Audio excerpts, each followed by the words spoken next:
स्वागत है आप सभी का एक और न्यू वीडियो। मैंने बोला था ना कि मैं Vivo के V60 का एक कंप्लीट वीडियो यहां पर लेकर के आऊंगा और इस वीडियो देखने के बाद आपको फाइनली वीडियो के अंत तक आपको पता चल जाएगा कि क्या Vivo V60 लेना ज्यादा सही रहेगा या फिर Oppo का Reno 40।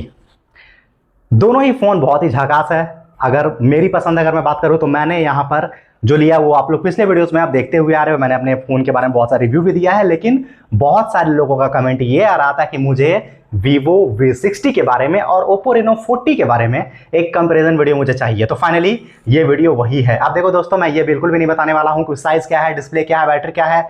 आई नो दैट कि आप लोग पहले से वो सारे वीडियोस देख चुके हो। यहां पर मैं आपको सिर्फ बताऊंगा कैमरा के बारे में, क्योंकि नो डाउट अगर आप एक 20,000 का ही फोन लेते हो, एक 15,000 का ही फोन लेते हो, तो उसमें आप बहुत ही स्मूथली या BGMI फ्री फायर खेल पाओगे, यूट्यूब वीडियोस देख पाओगे। नो डाउट आज के सारे फोन्स में, मैक्सिमम फोन्स में आप 4K वीडियोस प्ले कर पाओगे, 2K वीडियोस प्ले कर पाओगे। तो ये सब आम बातें हैं, ये सब रहने देते हैं। आज मैं आप लोगों को बताऊंगा सिर्फ कैमरा के बारे में। और सबसे पहले अपना आता है फोटोज के ऊपर, क्योंकि देखो Oppo Vivo दोनों जो है कैमरा सेंट्रिक फोन है, फोटोज के लिए बहुत ही ज्यादा जाना जाता है। दूसरा आता है वीडियो के लिए। अब वीडियो का मैं चर्चा इसलिए कर रहा हूं क्योंकि आज के टाइम में जो कोई रील्स बनाते हैं, शायद कुछ लोग व्लॉगिंग करते हैं और कुछ लोग मेरी तरह मोबाइल से ही शुरू हो जाते हैं अपने वीडियो को बना करके सोशल मीडिया पे अपलोड करते हैं। उनमें से मैं भी एक हूं।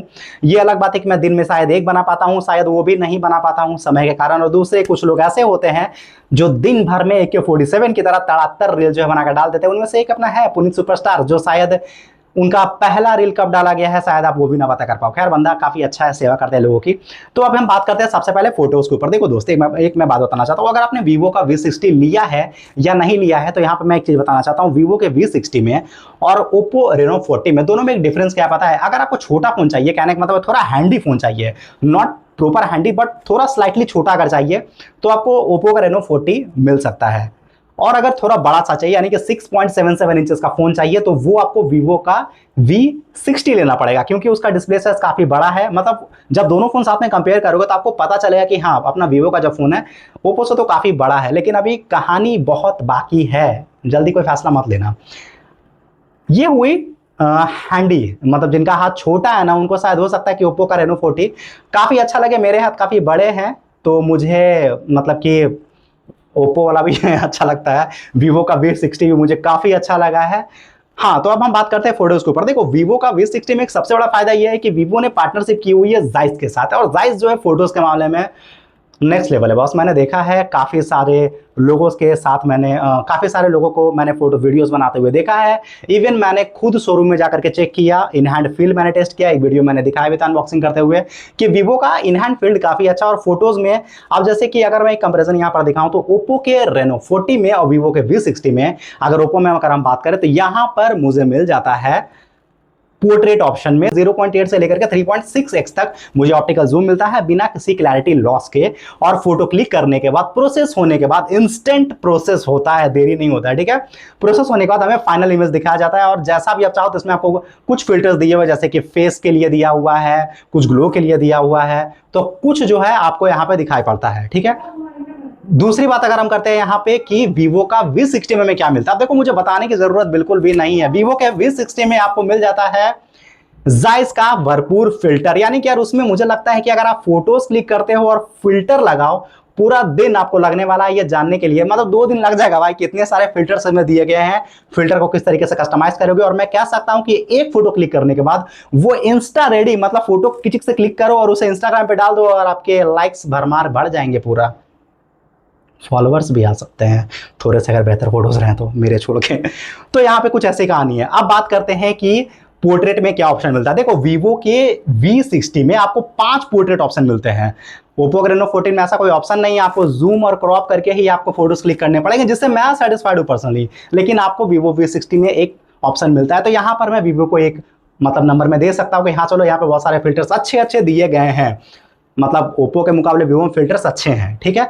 अब दूसरी बात ये आती है जूमिंग के मामले में, ठीक है। दोनों फोन में आपको लगभग 100x 120x जूम दिया गया है। लेकिन एक सच बात मैं आपको बताता हूं, चाहे आप दुनिया की कोई सा भी फोन ले लो, फिलहाल अभी हमारे पास S25 अल्ट्रा चल रहा है, या फिर Vivo का X200 अल्ट्रा, जो कि शायद मुझे सबसे बेस्ट लगता है सैमसंग के भी, मतलब वो सैमसंग से भी ज्यादा तगड़ा लगता है। अगर आप जूम करोगे ना, मतलब बिना किसी डिस्टर्बेंस के जो जूमिंग है वो 50-60 तक आपको अच्छा दिखाई पड़ेगा। 50-60 के बाद अगर आप उसे 120 उसके पीक पर लेकर के जाओगे तो नो डाउट जो क्लैरिटी है वो 100% खत्म हो जाती है। नॉट 100%, मतलब वो होता ही है कि वो आफ्टर एआई प्रोसेसिंग करता है फिर आपको वो दिखाई पड़ता है। वो मैंने 1.5 लाख के फोन की बात की है, ठीक है। अब वापस से आते हैं अपने सपनों के दुनिया में, यानी कि 40,000 के रेंज वाले बजट में। तो ओप्पो रेनो 40 और वीवो 50 में हमें दोनों में मिल जाता है। वीवो V60 में मैं 40-60 थोड़ा कंफ्यूज होता हूँ, अगर ऐसा हो तो टंग ट्विस्ट माफ करना उन चीज़ों को।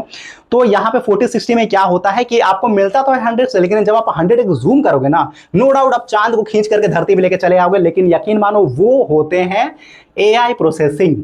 मतलब चांद के धब्बे दिखाई पड़ते हैं, अब क्या करोगे चांद देख करके। हमारी वाली चांद तो वैसे भी चली गई है, अलग बात है।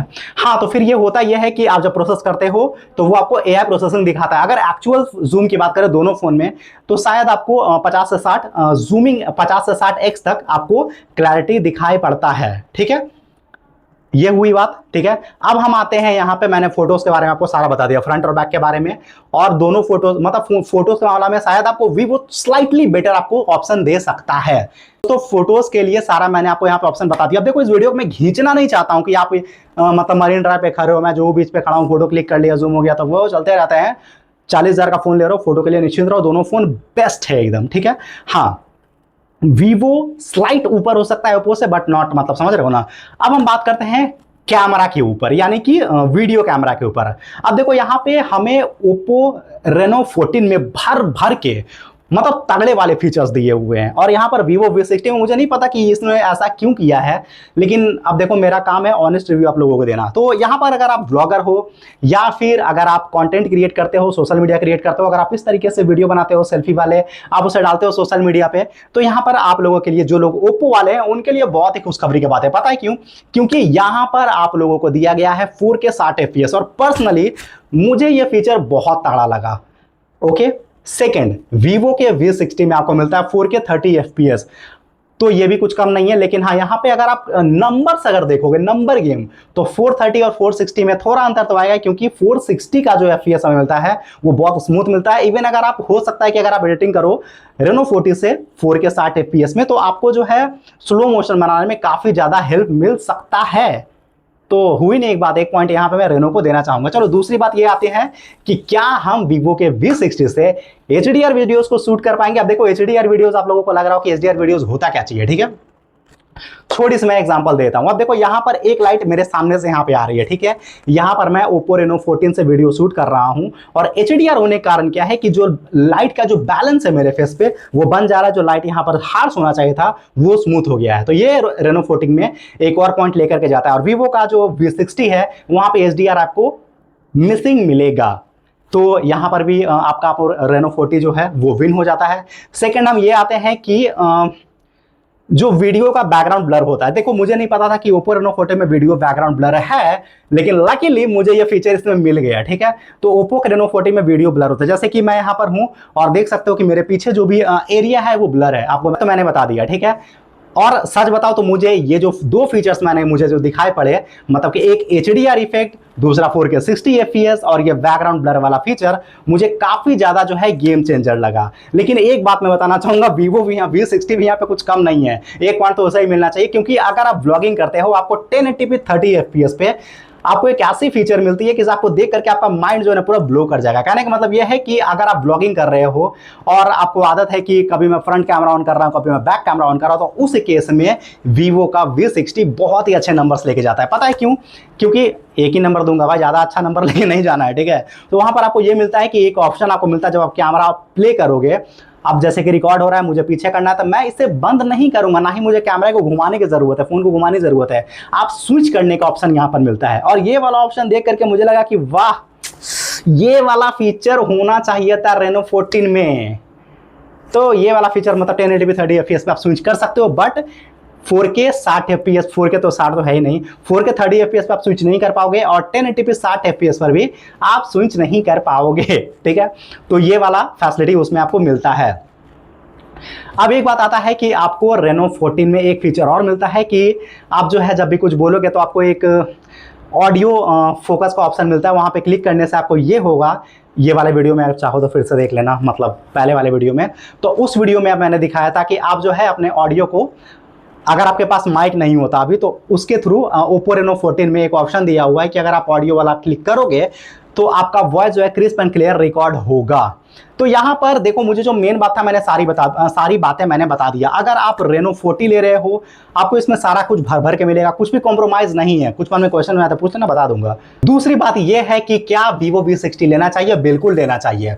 अगर आपको एक बड़ा फोन चाहिए, आप 4K 30 FPS पे खुश हो, तो आप 4K आप आराम से Vivo का V60 ले रहे, तो सारी चीजें यहाँ पे बता दिया। अब आते हैं फाइनल कंक्लूजन पर कि हमें लेना क्या चाहिए, Vivo का V60 चाहिए या फिर Oppo Reno 40 चाहिए। देखो दोस्त, मैं एक बात क्लियर बताना चाहता हूँ, अगर आपको प्यार है 4K 60 FPS से, आप मेरी तरह कैमरा से मोहब्बत करते हो, आपको वीडियो में बैकग्राउंड ब्लर चाहिए, आपको जो है मतलब भर भर के कुछ फीचर चाहिए, अगर फोटो वाले उस पॉइंट को हटा दो तो नॉट। देखो, इसका मतलब ये नहीं है कि फोटोज में एकदम गंदे आते हैं, फोटो अच्छे आते हैं, बट जाइस वाले फिल्टर्स की बात थोड़ी सी अलग हो जाती है। वो इंस्टेंट कैमरा रेडी, इसमें आपको थोड़ी सी एकदम मतलब 0.01% आपको थोड़ी सी मेहनत करनी पड़ सकती है, तो उस केस में आपको यहाँ पे एक मतलब दिखाई पड़ सकता है, ठीक है, लेकिन ज़्यादा का अंतर नहीं है। तो अगर आपको 4K 60 FPS वाला वीडियो चाहिए तो आप Oppo Reno 40 की तरफ जा सकते हो। और एक पावरफुल प्रोसेसर, अगर हम यहाँ पे बात करें AnTuTu स्कोर की, तो 1.6 मिलियन और Vivo के V60 में 0.9 मिलियन का सपोर्ट है। 0.9 मैंने बोला है भाई, मतलब 9 लाख के आसपास उसका AnTuTu स्कोर आता है।